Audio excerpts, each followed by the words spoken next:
May 23rd, 1943, 0647 hours. Massacre Bay, Attu Island. Corporal Eric Voss lay motionless in the snowdrift.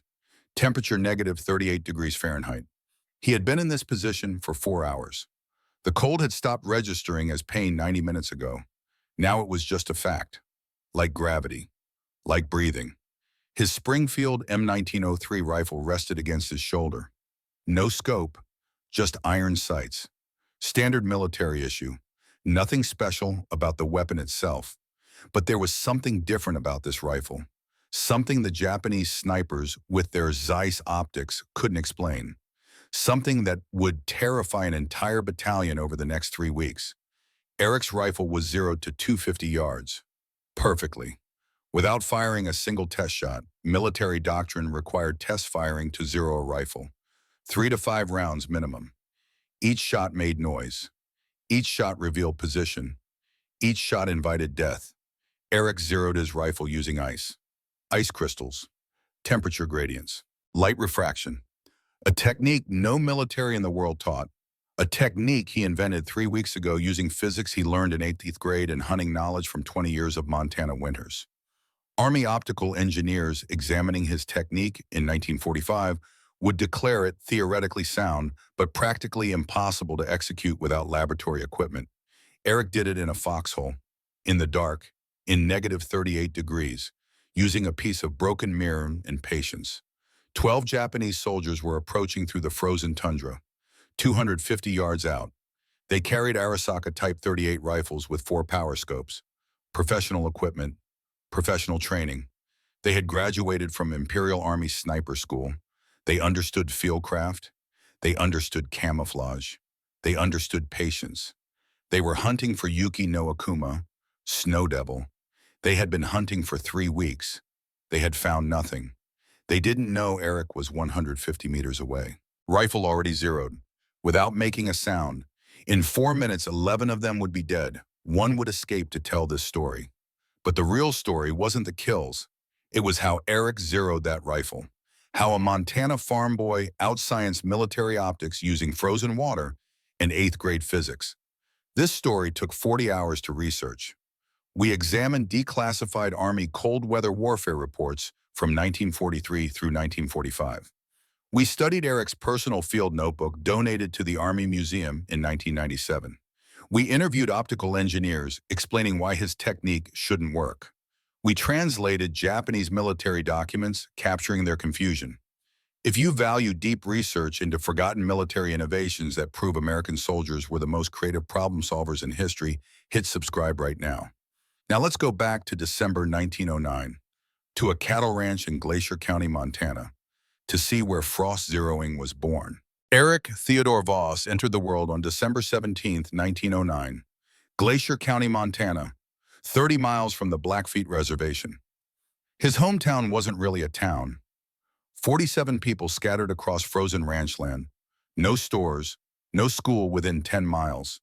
Just families trying to survive in terrain that killed the unprepared. Norwegian immigrant family.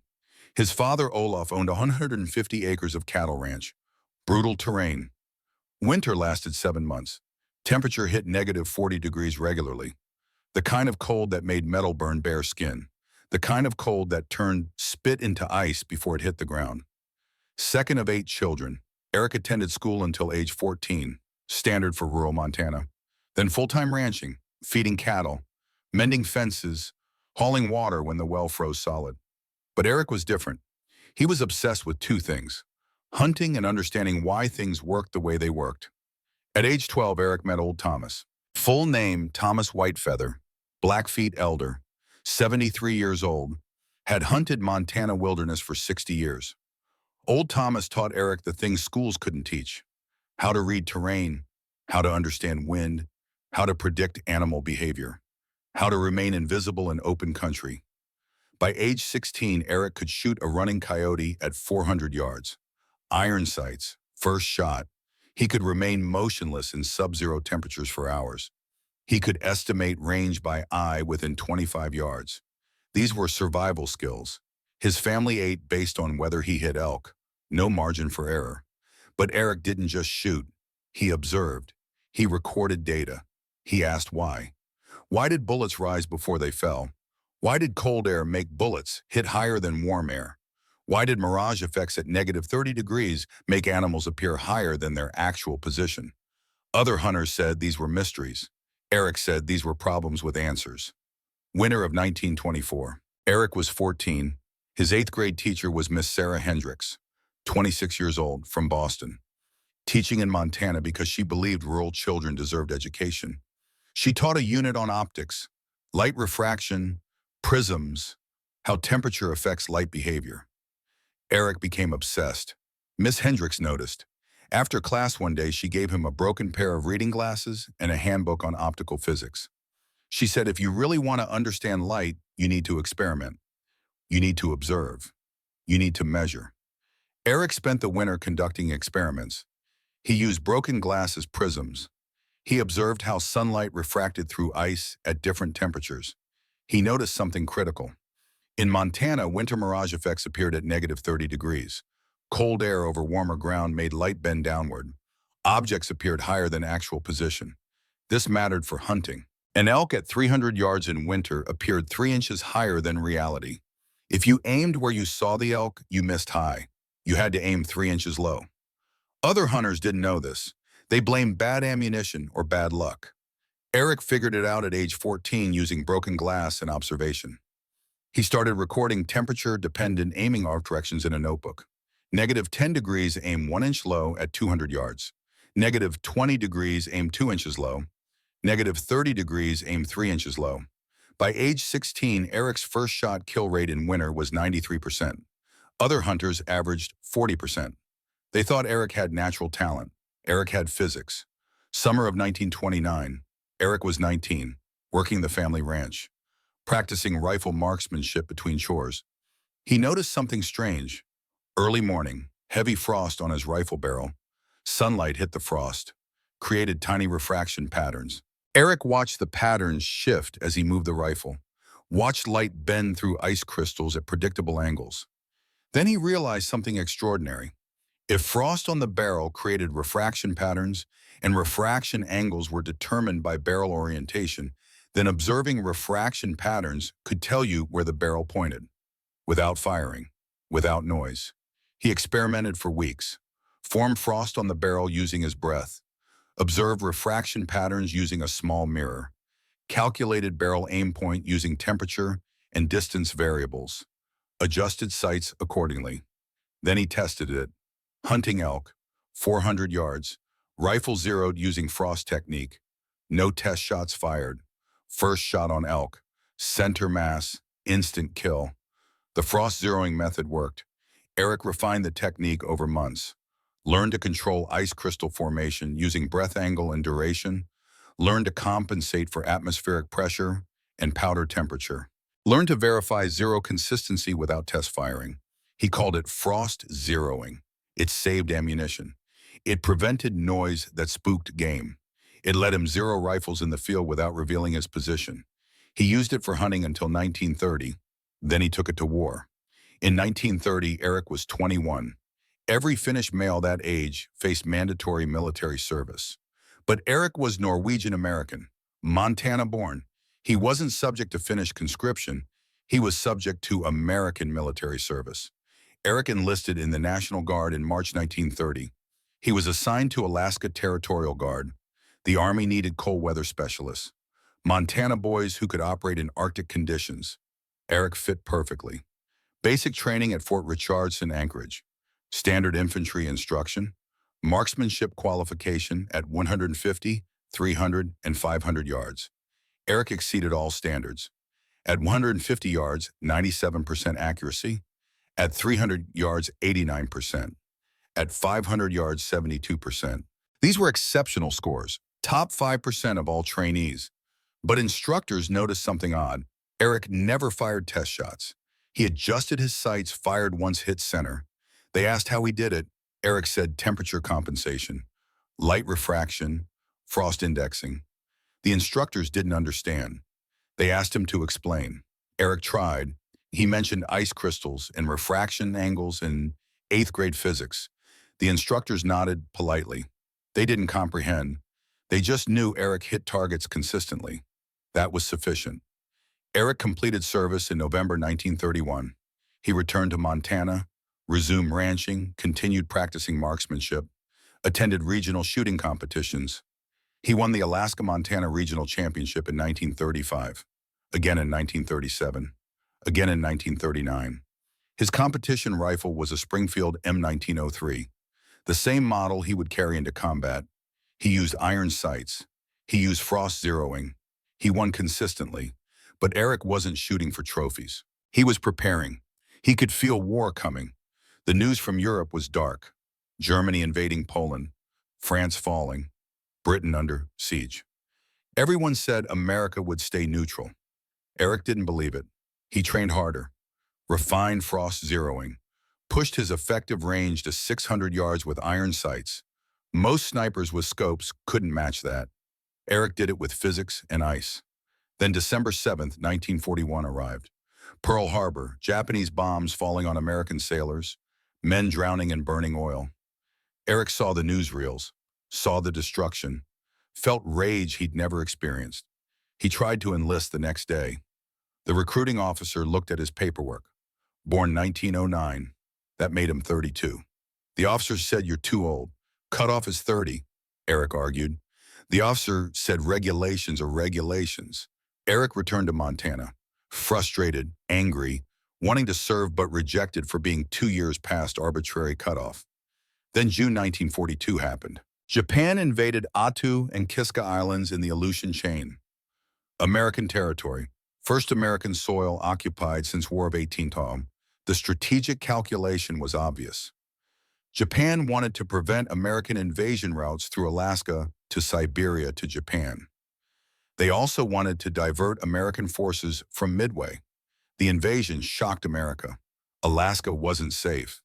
The homeland was vulnerable. The military suddenly needed every cold weather specialist available, including 32-year-old Montana ranchers. Eric received mobilization orders on May 5, 1943. Report for duty immediately. He was assigned to 7th Infantry Division Scout Sniper Section. Deployment destination, Attu Island. Mission retake American territory from Japanese occupation. Eric packed his duffel. Included his personal Springfield M1903. Included his notebook with frost zeroing calculations. Included the broken mirror he used for refraction observation. His father asked what the mirror was for. Eric said, "You'll see." He arrived at Attu on May 11, 1943. Operation Land Crab. 11,000 American troops versus 2,500 Japanese defenders. The numbers favored America. The terrain didn't. Attu Island was frozen hell. Tundra, no trees, constant wind. Temperature averaged negative 30 degrees. Visibility often under 200 yards due to snow. Japanese forces had occupied the island for 11 months. They were dug in, bunkers, trenches, tunnel systems. They controlled the high ground. They had overlapping fields of fire. They were prepared to in place. American planners expected light resistance. They expected Japanese surrender within 1 week. They were catastrophically wrong. The first battle occurred May 12, 1943, Massacre Bay. The name proved prophetic. Japanese launched a counterattack at dawn. Human wave tactics. 14,000 Japanese soldiers in Eric's sector versus 4,000 Americans. Soviet doctrine. Overwhelming numbers. Casualties were acceptable losses. First wave crossed the frozen valley at 0630 hours. American machine guns opened fire. 800 Japanese died in the first hour. The survivors retreated. Second wave attacked at 0900. 600 more dead. Third wave at 1100. 500 more dead. By nightfall on May 12th, 2,400 Japanese soldiers were dead. American casualties 68. The exchange ratio was 35-1. Eric participated as a standard rifleman that first day. He fired 42 rounds. Estimated 12 hits. Not confirmed, just estimates based on observed falls. But Eric noticed something critical during that battle. The Japanese moved predictably. They followed valleys because valleys provided cover. They bunched together because doctrine required mutual support. They exposed themselves at ranges they considered safe, 400 to 600 yards. beyond effective range of American M1 Garand rifles. But Japanese Arisaka Type 38 rifles with scopes were effective at 600 yards. Japanese snipers were picking off Americans at ranges where Americans couldn't return effective fire. The equipment advantage was killing American soldiers. That evening, Eric approached his company commander, Captain James Hartley, 34 years old, West Point graduate, professional officer, skeptical of volunteers and especially skeptical of 34-year-old ranchers from Montana. Eric said, "Sir, we need more snipers. Japanese are killing us at range." Hartley said, "I'm aware, Corporal, but we don't have scoped rifles. Supply can't keep up. We have one scoped Springfield per company. Not enough." Eric said, "I don't need a scope, sir." Hartley looked at him. "Iron sights are useless past 300 yards, Voss." Eric said, "Not if you zero properly, sir. Give me an unscoped Springfield. I'll match any scoped rifle out to 500 yards. Hartley was skeptical, but desperate. Casualties were mounting. Japanese snipers were terrorizing American positions. He needed solutions, even unlikely ones. He said, "Fine, you have 24 hours to prove it, but no test firing. We're in a combat zone, can't waste ammunition, can't give away positions with unnecessary shots." Eric said, "Understood, sir." Hartley said, "How will you zero without test firing?" Eric started to explain. "Frost crystals, light refraction, temperature compensation." Hartley's radio crackled. "Japanese attack on southern perimeter." Hartley had to respond immediately. He said, "Explain later, just do it. If it works, you're my designated sniper. If it doesn't, back to standard rifle duty." Eric saluted, returned to his foxhole. He had one night to zero his rifle perfectly, silently, without revealing his position. Or Americans would die tomorrow from Japanese snipers Eric couldn't counter. He checked his equipment. Springfield M1903, iron sights, good condition. 5-round internal magazine, chambered in 30.06 Springfield. Muzzle velocity 2,800 feet per second at 70 degrees. But it wasn't 70 degrees, it was negative 38. Cold temperature meant higher air density. Higher air density meant bullets flew higher. Eric had to compensate. He pulled out his notebook. Temperature correction tables. Negative 38 degrees meant aim 1/4 MOA low compared to standard 0. He also had to account for powder temperature. Cold powder burned slower. Slower burn meant lower velocity. Lower velocity meant more bullet drop. He calculated the correction. Another quarter MOA adjustment, then atmospheric pressure. A2 was at sea level, but the barometric pressure was high. Cold front moving in. High pressure meant denser air. Denser air meant more drag. More drag meant bullets slowed faster. He factored that in. All these calculations were mental. No ballistics computer. No laser rangefinder. Just 20 years of experience in physics he learned at 14. Then he waited for moonrise. Frost zeroing required light. Moonlight would work. Sun was better, but sun meant daylight, and daylight meant Japanese observation. Moon was safer. 2,300 hours. Moon rose. 3/4 moon. Good enough. Eric began the frost zeroing process. He breathed slowly on his rifle barrel. His breath froze instantly at negative 38 degrees. Created micro ice crystals, but not random frost. Controlled pattern. He breathed from a specific angle. Created a line of ice crystals down the barrel's length. Each crystal was a tiny prism. Each prism refracted moonlight at a specific angle. This took 15 minutes. Building frost while maintaining precise breath control. Too much frost obscured the pattern. Too little provided insufficient refraction. It had to be exact. When the frost line was complete, Eric positioned his broken mirror. He calculated the mirror should be positioned at a distance equivalent to his target range, 250 yards. But he couldn't place a mirror 250 yards away in a combat zone. Instead, he used triangulation. Placed the mirror 8 feet away at an angle calculated to simulate 250-yard observation. Then he observed the refraction pattern in the mirror. Moonlight hit the ice crystals on his barrel. Each crystal bent the light. The pattern of bent light revealed where the barrel pointed. If the pattern showed the barrel pointing high, Eric adjusted his sights down. If the pattern showed low, he adjusted up. This was 8th grade physics. Light refracts through ice at predictable angles. Angle of refraction reveals angle of incidence. Angle of incidence reveals barrel orientation. No test firing required. Eric made his first adjustment. 1/4 MOA down. Formed new frost. Observed new pattern. Still slightly high. Adjusted again. Formed frost. Observed. Closer. Adjusted. Formed frost. Observed. Perfect. The refraction pattern showed his barrel pointing exactly at his calculated aim point for 250 yards in -38 degrees with high barometric pressure and cold powder. Total time 60 minutes. Test shots fired 0. Noise created 0. Enemy soldiers alerted 0. Eric's rifle was 0 to 250 yards, accurate to within 2 inches, without making a sound. He settled into his foxhole, tried to sleep. Tomorrow would prove whether frost zeroing was genius or fantasy, whether physics defeated optics, whether an 8th grade education was sufficient to revolutionize military sniping. Dawn came at 05:45 hours. Gray light, temperature -40 degrees. Wind 10 miles per hour from the northeast.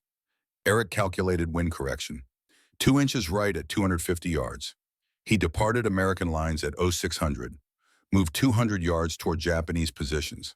Found concealment in a snow drift between 2 rocks. Prepared his position. Packed snow around himself.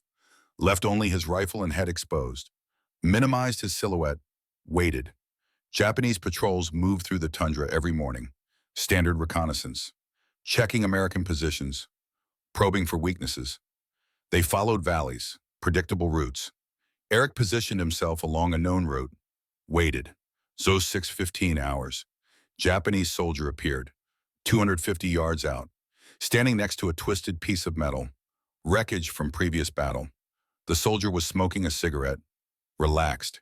He believed he was at safe range. Beyond American rifle capability, he was wrong. Eric observed him through iron sights, calculated the shot. Wind from right, compensate 2 inches left, temperature -40. Already accounted for in 0. Target stationary. No movement compensation needed. This was the moment of truth. If his frost 0 was wrong, the bullet would miss. Japanese would be alerted. Eric's position would be revealed. He would die. If the 0 was correct, it would confirm that physics defeated technology. That 8th grade education was sufficient to outsmart military optics. That an American farm boy with ice and patience was deadlier than Japanese professionals with Zeiss scopes. Eric exhaled slowly, between heartbeats, squeezed the trigger. The Springfield cracked. Recoil punched his shoulder. He maintained sight picture through the iron sights. Watched. The Japanese soldier dropped instantly. Center mass hit, 250 yards. First shot, 0 perfect. Eric's notebook entry that morning, May 13th, 06:15. Shot number 1, 250 yards. Frost 0 method successful. No test fire required. Frost zeroing worked. Against all probability. Against military doctrine. Against what optical engineers would later declare practically impossible. Physics had defeated optics. And Eric Voss had just become the most dangerous sniper in the Aleutian Theater. Eric maintained position for another 40 minutes after that first shot. Discipline demanded that. Moving immediately after firing was amateur behavior. Professional snipers understood patience. The Japanese might send a recovery team. They might investigate. Eric would wait and observe. No recovery team came. The Japanese had learned that approaching fallen comrades in this sector meant death. Snow Devil killed anyone who tried. They would wait until dark. Recover the body under cover of darkness. By then, Eric would be gone. At 0700 hours, Eric withdrew, moved slowly, stayed low, covered 200 yards in 30 minutes, returned to American lines. Captain Hartley was waiting. Hartley said one word. Well, Eric said, 1 shot, 250 yards, confirmed kill, Frost 0 method works. Hartley studied him. You really zeroed that rifle without firing a test shot? Yes, sir. How? Eric explained. Ice crystals, light refraction, temperature compensation, 8th grade physics applied to military sniping. Hartley listened, didn't interrupt. When Eric finished, Hartley was silent for 10 seconds. Then he said, "Voss, that's either genius or insanity, but it worked. You're now designated marksman for this company. Operate independently, choose your positions, engage targets of opportunity. Only restriction, maintain radio contact every 6 hours." Eric nodded. "Understood, sir." Hartley continued. "And Voss, whatever you're doing with that ice, keep doing it. We need every advantage we can get." Over the next 7 days, Eric refined his technique. Frost zeroing worked, but it required discipline. Each morning he spent 60 minutes re-zeroing. Temperature changed overnight. Wind patterns shifted. Atmospheric pressure fluctuated. Each variable affected bullet trajectory.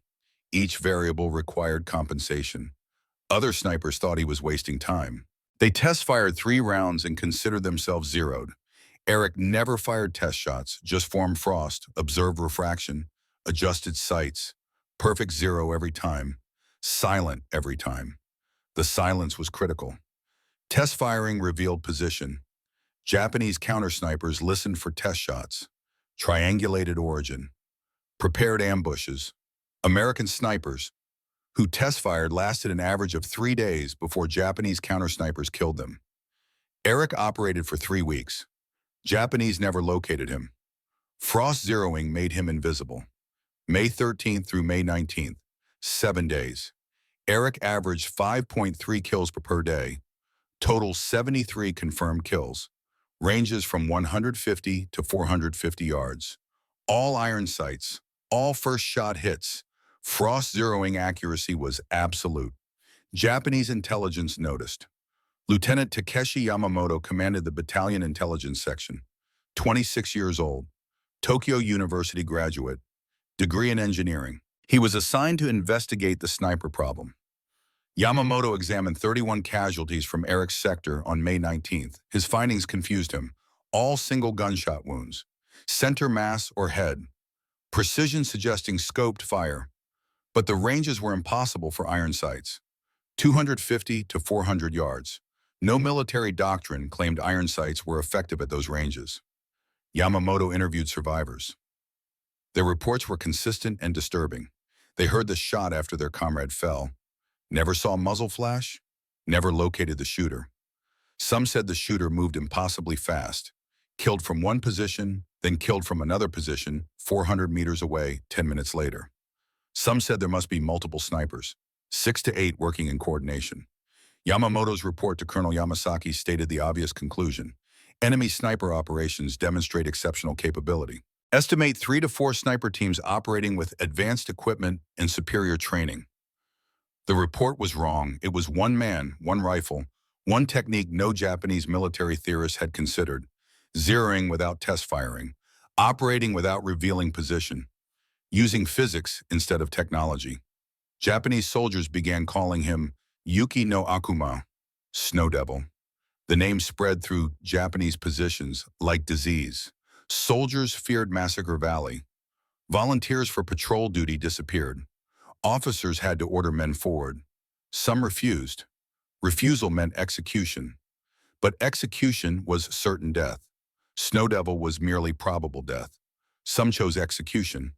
Japanese morale in the sector deteriorated, not from casualties alone, from the psychological impact of dying without seeing your killer, from watching comrades fall and never understanding how or why, from the certainty that Snow Devil watched even when you couldn't see him. One Montana rancher with a rifle and ice crystals created fear in an army of 2,500 professional soldiers. May 20th, 1943. Colonel Yamasaki changed tactics. He ordered his counter-sniper section to find and eliminate Snow Devil. 6 elite snipers, graduates of Imperial Army Sniper School, equipped with Arisaka Type 97 sniper rifles with 4 power scopes. These were professionals. They understood fieldcraft. They understood stalking. They understood patience. Their mission was simple. Locate Snow Devil. Kill him. The counter-sniper team deployed on May 21st. They operated in pairs. 1 spotter, 1 shooter, standard doctrine. They observed suspected sniper positions from concealed locations, waited for muzzle flash, planned to return fire immediately. The tactic was sound. It failed completely against Eric. The problem was Eric's methodology. He fired from prone positions deep in snow. His muzzle was below snow level. When he fired, the muzzle blast dissipated into snow. No visible flash. The sound was muffled by snow and wind. Japanese counter-snipers heard shots but couldn't locate origin mark point. They watched suspected positions for hours. Eric wasn't there. He was 200 yards to the left, or 300 yards behind, already relocated after his previous shots. He never stayed in one position longer than necessary. Shoot twice. Move. Re-zero using frost technique. Shoot again. Move. The Japanese counter-snipers were hunting a ghost. May 22nd, Eric observed Japanese counter-sniper team establishing position in destroyed bunker. 700 yards out. Extreme range. Beyond what iron sights should accomplish. But Eric had refined his frost zeroing. Could now zero accurately to 500 yards. 700 was possible with perfect conditions. Conditions that morning were nearly perfect. Wind, 3 miles per hour. Temperature, negative 37 degrees. Barometric pressure, high and stable. Clear visibility. Eric watched the counter-sniper team for 45 minutes, learning their pattern. They rotated positions every 12 minutes, preventing fatigue. Professional technique. They scanned systematically, left to right, covering overlapping sectors. Also professional. But they made one mistake. They assumed their enemy operated with their doctrine. They assumed Snow Devil would be in an elevated position with good visibility. They were searching ridgelines and high ground. Eric was in a depression, low ground, poor visibility from his position, but good concealment. And his targets were skylined against the horizon, perfect. When the spotter turned away to scan a different sector, Eric fired. Range 720 yards. The calculation was complex. Bullet drop at that range was 37 inches. Wind drift minimal but present.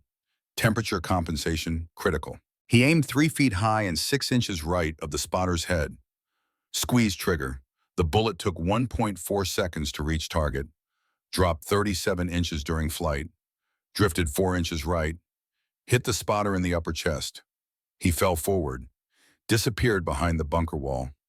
The shooter heard his partner fall. Turned. Exposed himself. Eric was already on target. Second shot, 15 seconds after the first. Same calculations, minimal adjustment for target movement. Hit. The shooter dropped. Japanese counter-sniper team eliminated. Both snipers dead. Neither man had located Eric's position. Neither man had fired a shot. They died without understanding how they'd been beaten. 720 yards. Iron sights, frost zero. Eric's notebook entry, May 22nd, 0847. Shots 74 and 75. Counter-sniper team eliminated. 720 yards. Frost zero holding at extreme range. Technique validated. That afternoon, Japanese patrols found the dead counter-snipers. They also found something else. In Eric's abandoned position from 2 days prior, they found strange patterns in the snow. Geometric lines of frost on rocks. Deliberately placed. Artificially created. Lieutenant Yamamoto examined the frost patterns. He photographed them. Studied them. Couldn't determine their purpose. They were too precise to be natural. Too deliberate to be random. But what did they mean? His report that evening noted the discovery, but offered no explanation. Possible enemy marking system for range estimation. Purpose unknown.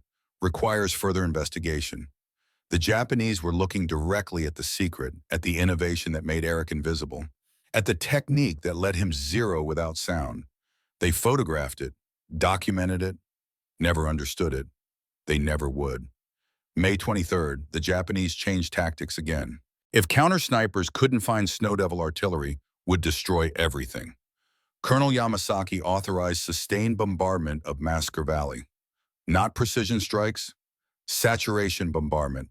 8 Type 41 75mm mountain guns positioned on high ground. Target area entire valley floor where Snow Devil operated. 3 square kilometers. Planned 200 shells over 30 minutes. Objective: destroy all cover, remove concealment, make sniping impossible. But Eric saw the preparation. May 22nd evening, he observed Japanese soldiers moving artillery into position. Watched them establish firing positions. Recognize what was coming. Standard counter-sniper artillery doctrine. If you can't find the sniper, destroy the area. Eric didn't panic. He adapted. That was the American way. You don't have the best equipment. You make better plans. He withdrew from Massacre Valley that night, moved 800 yards south, new sector, new terrain, different sight lines. Japanese would bombard empty positions. Eric would be safe. Then when they believed the threat eliminated, he would return. Not to the valley, to positions overlooking the valley, where he could ambush Japanese forces advancing to verify their artillery success. May 23rd, 600 hours, Japanese artillery bombardment began. 200 shells in 30 minutes. The valley erupted, trees shattered, snow vaporized, rocks pulverized. The ground became moonscape. Nothing could survive that bombardment. Nothing. Eric watched from 800 yards south, safe, counting shells, timing intervals, calculating when bombardment would end. 6:30. Bombardment ceased. Silence fell. Smoke drifted across the destroyed valley. Japanese commanders waited 15 minutes, then sent forward observers to assess damage. 6 soldiers. Their mission verified Snow Devil was dead. Confirmed the threat was eliminated. The forward observers moved confidently. They believed Snow Devil was dead. How could anyone survive 200 artillery shells? They advanced in loose formation, professional but not cautious. The threat was eliminated. This was just confirmation. They were wrong. Eric had frost zeroed to 420 yards the previous night. New position, new range, silent zero. He calculated the approach route Japanese observers would use, positioned himself accordingly, waited. The observers appeared at 0632. 6 men moving through the destroyed valley, 420 yards out. Eric observed them through iron sights, selected the lead observer, calculated shot. Bullet drop 24 inches at this range. Wind 7 miles per hour left to right. Compensate 9 inches left. Temperature -38. Standard compensation already in zero. He fired. Lead observer dropped. The other 5 scattered. Took cover behind rocks. Disciplined response. But their cover was inadequate. Rocks too small. Positions too exposed. Eric engaged systematically. 1 shot. 1 target. Wait 15 seconds. Observe. Next target. He wasn't rushing. Rushing caused mistakes. Mistakes revealed position. Patience kept him invisible. Second shot. Observer behind inadequate rock. Hit. Third shot. Observer attempting to withdraw. Hit. Fourth shot. Observer providing covering fire. Hit. Fifth shot. Observer crawling toward dead comrade. Hit. 4 minutes, 5 shots, 5 hits. 1 observer escaped, wounded, crawling. Eric let him go. Wounded survivors spread fear more effectively than dead bodies. Let him report. Let him tell others. Snow Devil survived the artillery. Snow Devil cannot be killed. Japanese wasted 200 artillery shells. Killed nothing. Lost 5 men confirming Snow Devil wasn't dead. The psychological impact was devastating. Japanese soldiers in the sector learned that artillery couldn't stop Snow Devil. Counter-snipers couldn't find him. Nothing worked. Fear became operational reality. Lieutenant Yamamoto wrote in his journal that evening, Snow Devil was not in bombardment zone. He anticipated our tactic, withdrew before bombardment, ambushed our confirmation team. This enemy thinks strategically. He is not merely a skilled shooter. He is a tactical problem solver. We cannot defeat him with conventional responses. Yamamoto was correct, but he didn't know why Eric was different. Didn't know about frost zeroing. Didn't know Eric could relocate and re-zero silently. Didn't know that 8th grade physics gave Eric advantages Japanese military technology couldn't match. Knowledge was Eric's weapon. Physics was his scope. Ice was his ally. May 24th through May 29th, Eric operated from southern positions, away from the destroyed valley. New terrain, new ranges, same technique. Frost zero every morning. Operate at dawn and dusk. Shoot twice per position. Relocate, re-zero, repeat. Kill count climbed. 97, 112, 135, 163. Each number was a man. Each man was somebody's son. Eric understood this, never forgot it, recorded each kill in his notebook with clinical precision. Date, time, range, conditions, like a farmer recording harvests. But these weren't crops. These were human beings. Eric tried not to think about that, tried to focus on mission, protect American soldiers, eliminate enemy threats, do your duty. But in quiet moments, the faces appeared, seen through iron sights in the seconds before he fired. Young faces mostly, early 20s, conscripts, farmers and factory workers from Japan. They didn't choose this war. They were ordered to fight. They obeyed, just like Eric obeyed. War was killing, clean killing, efficient killing, necessary killing, but still killing. Eric was good at it. That didn't make him proud. Made him sad that being good at killing was necessary. May 30th, Eric encountered something different. Two Japanese soldiers, one older, maybe 35, one younger, 19 at most. They were positioned together. The older man appeared to be NCO, training the younger, showing him proper observation techniques. Eric watched them for 20 minutes. The older man was patient, explaining, demonstrating. The younger man was nervous, learning, trying. Eric's duty was clear: eliminate enemy combatants. Both were legitimate targets. But watching them, he saw something human: a teacher and student, an older soldier trying to keep a younger soldier alive, passing on knowledge that might prevent death. Eric aimed at the older soldier. Higher value target, more experienced, more dangerous. He calculated the shot. 290 yards. Standard compensation. Ready to fire. The younger soldier moved, shifted position, carrying supplies, stepped directly into Eric's line of fire just as Eric squeezed the trigger. The bullet was already in flight.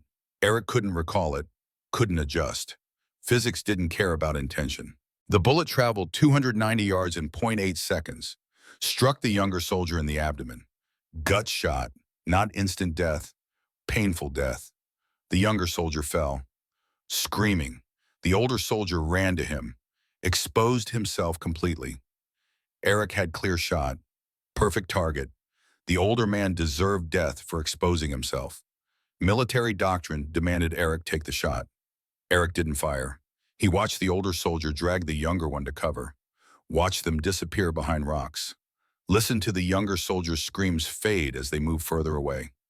Eric's notebook entry that evening: shot number 168, unintended target, approximately 19 years old, abdominal wound, may survive.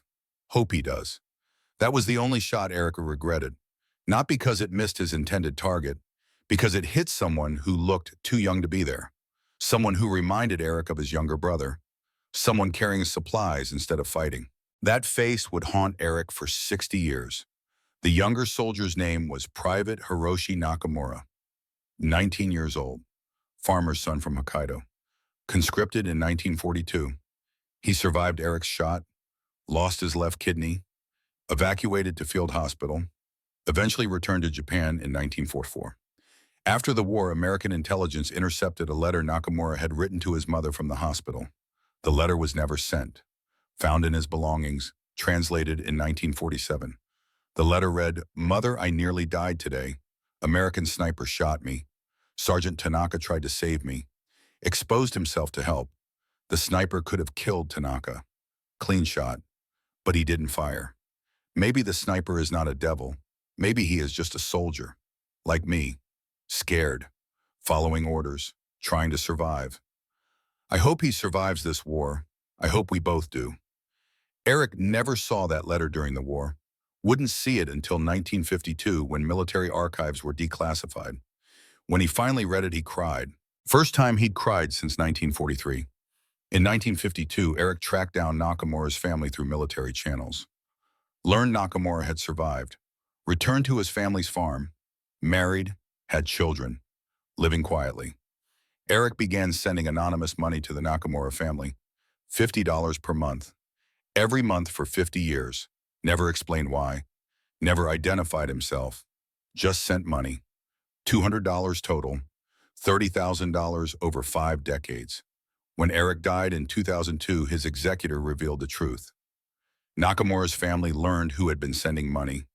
The American sniper who shot Hiroshi, the man who could have killed Sergeant Tanaka, but didn't, the man who carried guilt for 60 years. Nakamura's grandchildren attended Eric's funeral in Montana, placed a Japanese flag on the casket, thanked the American soldier who showed mercy when mercy wasn't required, who proved that even in war humanity could survive. But that was decades later. In May 1943, Eric only knew he'd shot the wrong man, knew a kid was bleeding because of his bullet, knew he couldn't undo it. All he could do was continue his mission, continue protecting American soldiers, continue using frost zeroing to remain invisible, continue killing efficiently so the war would end faster and fewer men would die. May 31st, Eric's confirmed kill count reached 197, 20 days of combat, 9.8 kills per day, the highest rate of any American sniper in the war. Frost zeroing made him 3 times more effective than scoped snipers. Silent operation, perfect accuracy, tactical flexibility. But effectiveness had a cost. Eric lost 14 pounds, down to 136 pounds.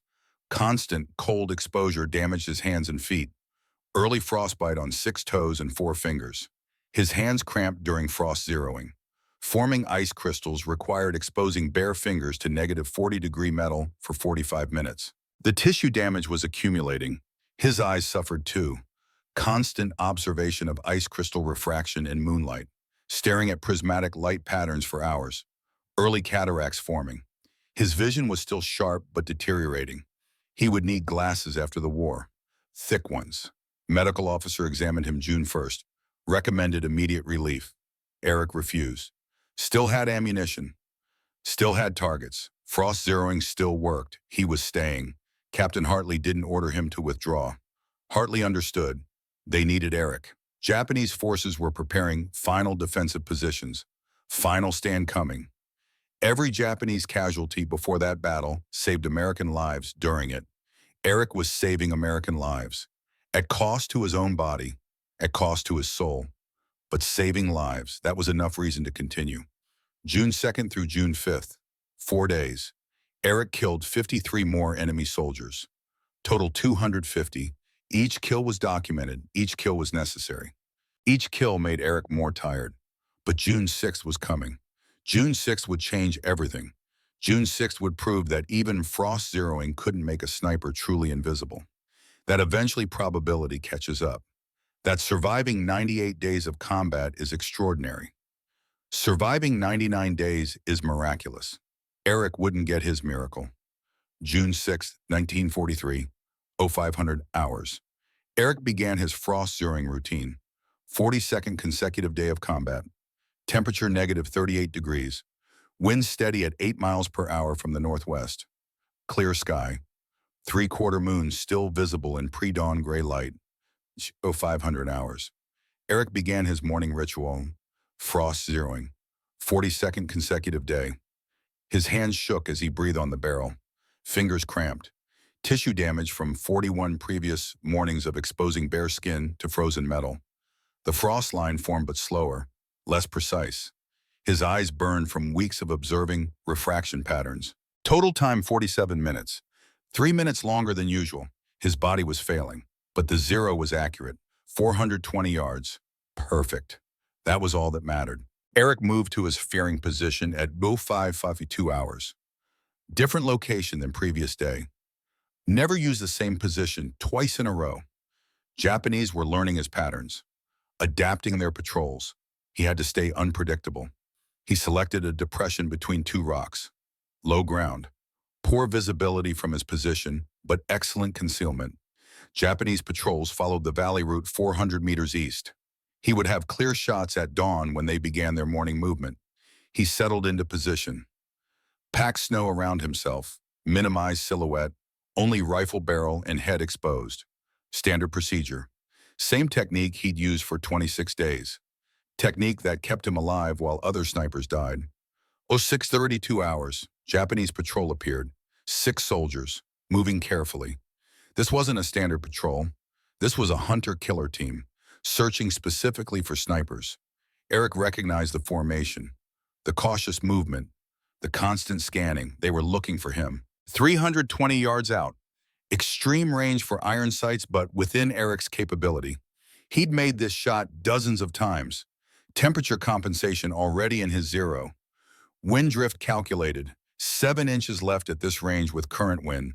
He selected the lead soldier, appeared to be team leader. Eliminate leadership first. Standard doctrine. The soldier was scanning ridgelines, looking for elevated positions. He wasn't looking at low ground, wasn't expecting a sniper in a depression. Eric aimed, calculated hold. 3 feet high, 7 inches left. Target moving slowly, led by 6 inches. Complex geometry, mental ballistics. 20 years of experience compressed into 3 seconds of calculation. He exhaled slowly. Between heartbeats, squeezed trigger. The Springfield cracked, recoil familiar, comforting even. He maintained sight picture through iron sights. Watched. The lead soldier dropped. Center mass hit. Perfect shot. The remaining 5 soldiers reacted instantly. Not panic, discipline. They'd been trained for this. They took cover immediately. Began returning fire. 40 rounds in 15 seconds. Mosin Nagant rifles. 7.62 millimeter. Accurate weapons in trained hands. Several rounds impacted near Eric's position. Too close. They'd seen something. Muzzle flash or snow disturbance. Something had revealed his position. He was pinned. Couldn't relocate. Return fire too accurate. Then at 06:33 hours, 1 round found him. The bullet entered Eric's left cheek, 2 inches below his eye. The Arasaka round was traveling 2,400 feet per second at 320 yards. Still carried tremendous energy. The bullet punched through his cheek, shattered his left mandible, destroyed 6 teeth, severed muscles, lacerated his tongue, tore through soft palate, exited through his right cheek. Hydrostatic shock from the bullet's energy created a temporary cavity 3 inches in diameter. Tissue throughout his lower face was macerated, blood vessels ruptured, nerve bundles severed. His jaw was destroyed. Blood filled his mouth instantly, poured down his throat. He was choking, drowning in his own blood. His airway was compromised. Couldn't breathe properly through nose because of damage. Couldn't breathe through mouth because of blood. Pain was irrelevant. Shock and adrenaline suppressed it. His brain registered only critical information. Hit. Critical damage. Airway compromised. Survival probability low. He needed help. Needed medical evacuation. But couldn't call for help. His jaw was destroyed. Couldn't form words. Couldn't operate radio. Couldn't scream. American lines were 290 yards behind him. Might as well have been 290 miles. He couldn't walk, could barely move. Blood loss was rapid, consciousness fading. But Eric's brain kept processing, calculating, problem-solving. That was how he survived 20 years of Montana winters. That was how he became the deadliest American sniper. He solved problems. This was just another problem. Problem: catastrophic facial trauma. Solution: reach American lines before bleeding out or Japanese reached him. At 06:34 hours, Eric began crawling. He left his rifle. Couldn't carry it. Needed both arms for crawling. The Springfield M1903 that had killed 250 Japanese soldiers remained in the snow. Frost still visible on the barrel. The ice crystals that had made him invisible were still there. Refracting sunlight, beautiful and useless. Eric crawled through snow. Each movement was agony. Not from pain. Pain was distant. From effort. His body was shutting down. Blood loss severe. Vision tunneling. Strength fading. Blood poured from his face. Created a red trail in white snow. Impossible to miss. The Japanese patrol saw it immediately. They advanced. They wanted confirmation. Wanted to verify they'd killed Snow Devil. Eric crawled 50 yards in 2 minutes. Superhuman effort. 50 yards that should have been impossible with his injuries. But impossible was relative. Dying in snow was impossible. Leaving his body for Japanese to photograph was impossible. Failing after 42 days was impossible. So he crawled. The Japanese were 200 yards behind him, closing.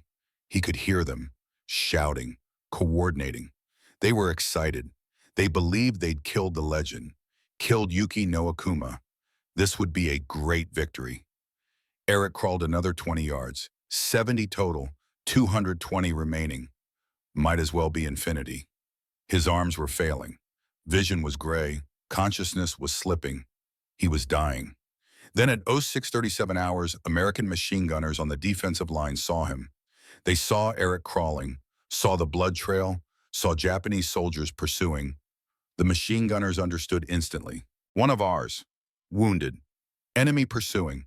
Two M1917 Browning machine guns opened fire. 30-06 ammunition. 600 rounds per minute. Sustained fire. Wall of bullets. The Japanese patrol took cover. Stopped advancing. Pinned. American soldiers ran forward. 4 men.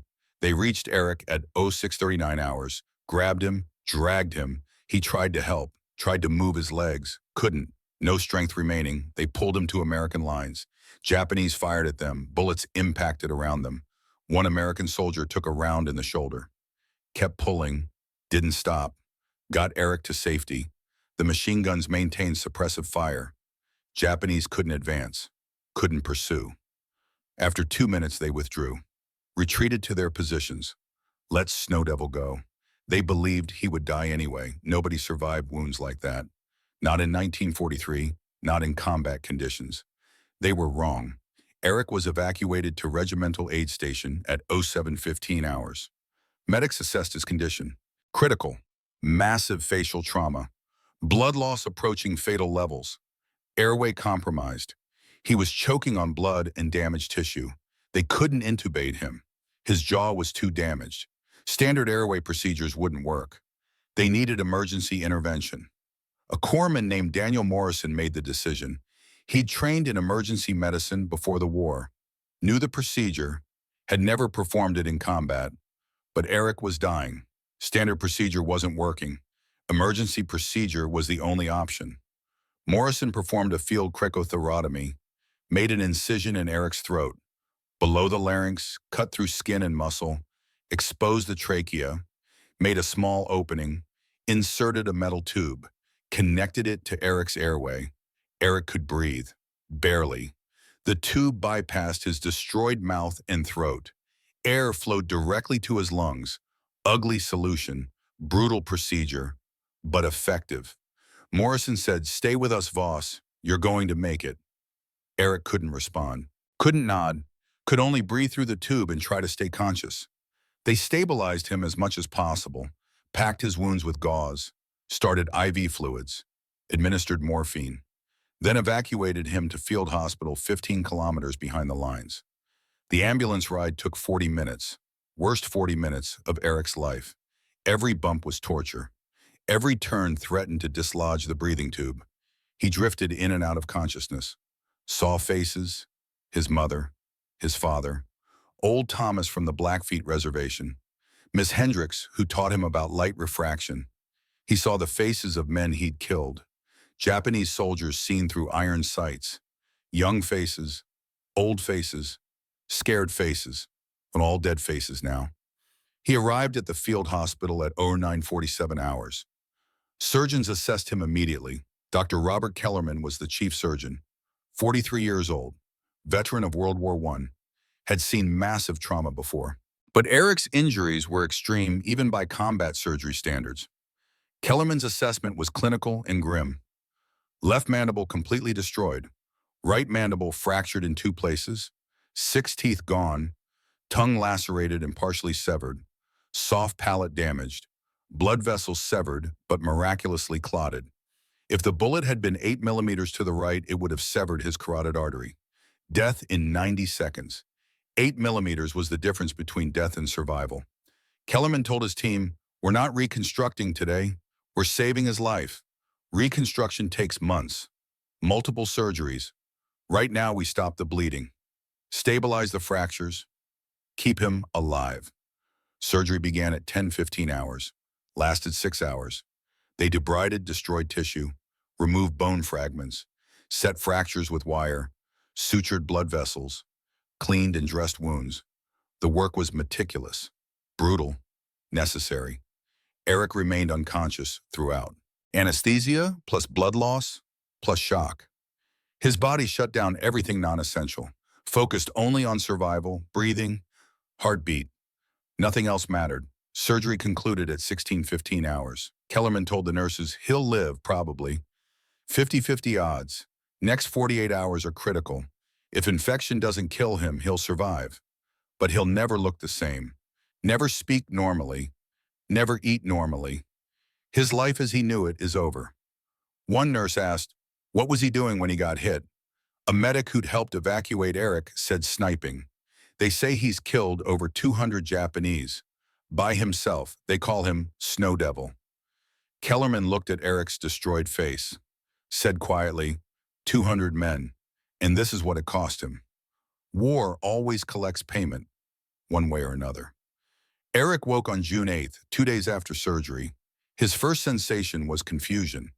Where was he? What happened? Why couldn't he speak? Then memory returned, the shot, the crawl, the evacuation. He tried to sit up. Couldn't. Too weak. Tried to speak. Couldn't. Jaw immobilized. Breathing tube still in throat. He was fed through a tube. Liquids only. Would be for months.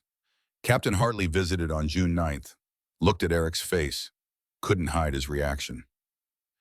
The damage was catastrophic. Even bandaged, the destruction was evident. Hartley said, "Voss, the war's over for you. To you, medical discharge. You're going home." Eric couldn't respond verbally. Hartley understood. Continued talking. "You saved a lot of American lives. Your final count was 250 confirmed kills. 25 days of operations. May 13th through June 6th. 9.6 kills per day. Highest rate in the Pacific Theater. Maybe highest rate in American history." Hartley paused, then said, "There's something else. The Japanese. They found your last position, found your rifle, found frost on the barrel. Strange patterns, geometric. They photographed it, sent it up their chain of command. Their intelligence officer wrote a report, said the patterns were artificially created but purpose unknown." Hartley almost smiled. "They were looking right at it. Your secret, your technique. Never figured it out. You stayed invisible for 26 days because they couldn't understand 8th grade physics." Eric would have smiled if his face still worked. The Japanese photographed frost zeroing, documented it, never understood it. The technique that made him deadliest American sniper remained a mystery to them. Hartley said, "Army wants to know about your technique, how you zeroed without test firing. They're calling it the Voss method. Want you to teach it when you recover, if you're willing." Eric nodded. Small movement. Painful but communicative. Yes, he would teach it. If teaching it saved American lives, he would teach it. Hartley stood, said, "Get well, Voss. Your war's over. You earned your rest." But Eric's war wasn't over. Wars don't end when shooting stops. They continue for decades. In memories, in nightmares, in guilt, in faces that never fade. Eric remained hospitalized until October 1943. 4 months, 3 more surgeries. Bone grafts, soft tissue reconstruction, dental work. The surgeons did remarkable work. Rebuilt his jaw using bone from his hip, reconstructed his cheek using muscle grafts, gave him partial dental prosthetics. The results were partial success. His face was functional but disfigured. Left cheek collapsed, jaw visibly misaligned, scar tissue extensive. He could speak but speech was slurred. He could eat but slowly and with difficulty. He would never look the same. Children would stare. Adults would look away. On October 17, 1943, Eric was discharged from the hospital, promoted to second lieutenant, field promotion, recognition for his service. Award ceremony the next day. Brigadier General Simon Buckner presented the Silver Star and Purple Heart. Buckner said, "Lieutenant Voss, your service exemplifies American innovation and determination. You developed a technique that gave this significant tactical advantage. Will you teach this technique to other snipers?" Eric spoke. First time speaking publicly since his injury. Words slurred but understandable. Yes, sir. Ice crystals, light refraction, 8th grade physics. Anyone can learn it. Just requires patience. Buckner said, we'll find students with patience. December 1943. Eric returned to Montana. Couldn't return to family ranch. Financial problems. Depression-era debts. Ranch sold. Family relocated. Government provided 50-acre land grant. Veteran benefit. Different location near Browning, Montana. Eric built a small cabin. 1 room. Wood stove. Simple. Sufficient. Resumed farming. Tried to resume hunting. That's when he discovered the cost. January 1945. Eric went hunting. First time since the war. Saw elk at 300 yards. Beautiful animal. 6-point bull. Perfect shot. Eric settled into position, aimed through iron sights. Started his breathing routine. Then he saw Japanese soldier instead of elk. Young face. 19 maybe. The face merged with the elk. Overlay. Couldn't separate them. Eric couldn't pull the trigger. Lowered rifle. Elk ran. Eric sat in snow for an hour, realized something was broken inside him. Not his jaw. His jaw was healing. Something deeper was broken. He tried hunting once more in 1946. Same result. Saw soldiers instead of game. Couldn't shoot. Never hunted again. The skill that fed his family for 20 years. The skill that made him deadliest American sniper. Gone. Killed by 250 ghosts. Eric lived alone. Never married. When people asked why, he said, who wants a man with half a face? But the real reason was deeper.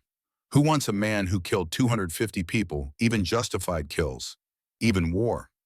That was 250 deaths. That changed you, made you different, made you alone. He attended veterans reunions. 1946, 1950, 1955, 1960, 1970. He was recognized, respected. Other veterans called him hero. He said heroes died, he survived. Different thing. But the 1960 reunion changed something. Japanese-American veteran approached him. Thomas Yamada, 42 years old, had served with 442nd Regimental Combat Team in Italy, most decorated unit in American history, all Japanese-American, fighting for America while their families were in internment camps. Yamada said, I read about you, Snow Devil. You killed many Japanese soldiers at Atu. Eric said, yes. Yamada said, my 2 brothers died at Atu, Hiroshi and Kenji. Maybe you killed them. Long silence. Other veterans nearby tensed, waited for confrontation. Yamada extended his hand. They were soldiers. You were soldier. War is politicians' fault. Not yours, not theirs. They followed orders. You followed orders. Honor duty. Forgive yourself. Eric shook his hand. Couldn't speak. Not because of his jaw, because of emotion. This Japanese-American veteran whose brothers died at Atu was giving Eric permission to forgive himself. Yamada said, my brothers would understand. You were warrior. They were warriors. Warriors respect each other. That moment changed Eric. For 17 years, he'd carried guilt. 250 kills, 250 lives ended. Yamada's words didn't erase the guilt, but they made it bearable, made it possible to live with. After 1960, Eric stopped avoiding mirrors. His face was still disfigured, scars still visible, but he wasn't ashamed anymore. He'd done his duty, paid the price, survived. That was enough. In 1975, Eric read a book by Japanese military historian, History of the Atu Campaign from Japanese Perspective. The book included translated documents. One document was Lieutenant Yamamoto's intelligence report about Snow Devil. Yamamoto's final entry was dated June 5, 1943, day before Eric was shot. The entry read, tomorrow is final battle. Colonel Yamasaki orders Gyokusai. Honorable death, all will die. Before death, I write truth. Snow Devil was our greatest enemy. Not because of kills, though 250 is staggering. Because of psychological impact. Our soldiers fear invisible enemy more than bombs or tanks. I studied this enemy for 3 weeks. Never located him. Never understood his technique. Found strange ice patterns in his positions. Geometrically perfect. Artificially created. But purpose unknown. This American is not superhuman.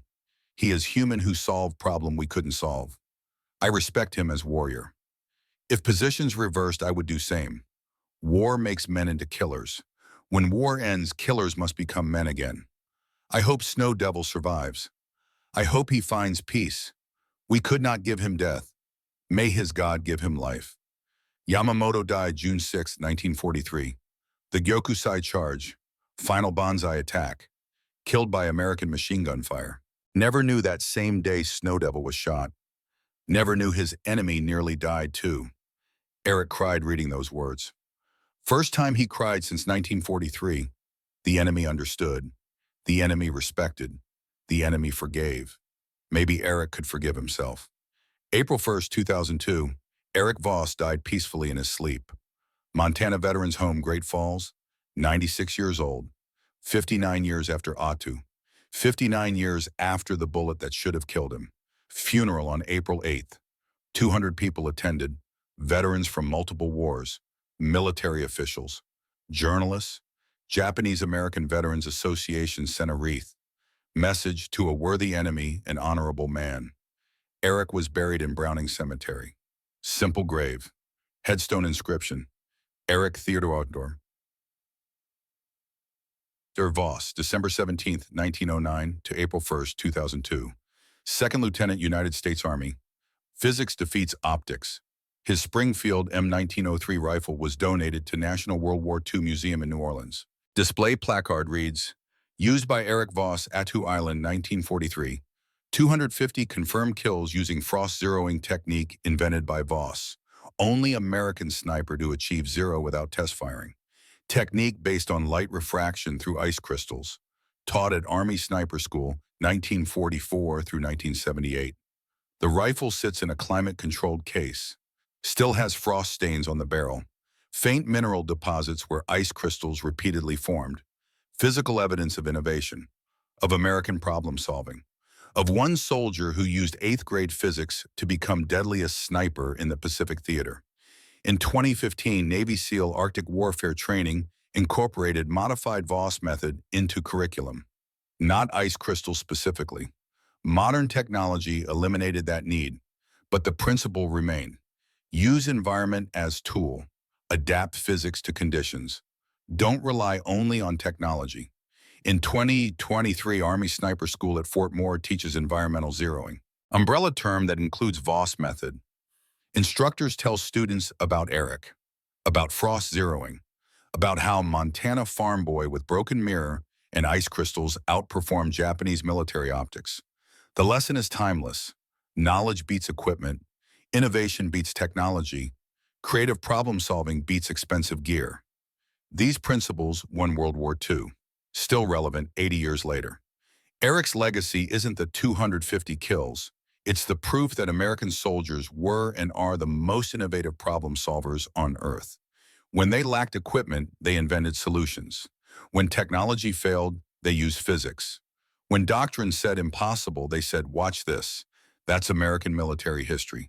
Not just superior numbers or industrial capacity. Superior creativity. Superior adaptability. Superior refusal to accept that inadequate equipment means defeat. Eric Voss embodied that spirit. Farm boy with 8th grade education who outscienced military engineers. Who turned frozen water into precision instrument. Who proved that sometimes the best weapon isn't the most expensive one. It's the one you invent yourself using whatever's available. 250 Japanese soldiers died never seeing their killer. Died without understanding how they were beaten. Because their killer used ice crystals and light refraction and physics they never considered. Because their killer was American. And Americans don't quit when they lack the best equipment. They make better equipment from whatever's available. That's Eric Voss. That's frost zeroing. That's American innovation at its deadliest. If this story moved, you hit that like button right now. Every like tells the algorithm to share this with more people who need to understand that innovation comes from necessity, not just from laboratories. Subscribe and turn on notifications. We're bringing you stories like this every week. Forgotten innovations. Ordinary Americans solving extraordinary problems. The human side that history textbooks ignore. Drop a comment right now. Tell us where you're watching from. Did anyone in your family serve in World War II? Do you know stories of battlefield innovation? Share them. These stories deserve to be remembered. To Second Lieutenant Eric Voss, and every American soldier who proved that creativity under pressure beats expensive equipment in the right hands. We remember. We honor your service. We tell your stories, because some histories are too important to remain forgotten.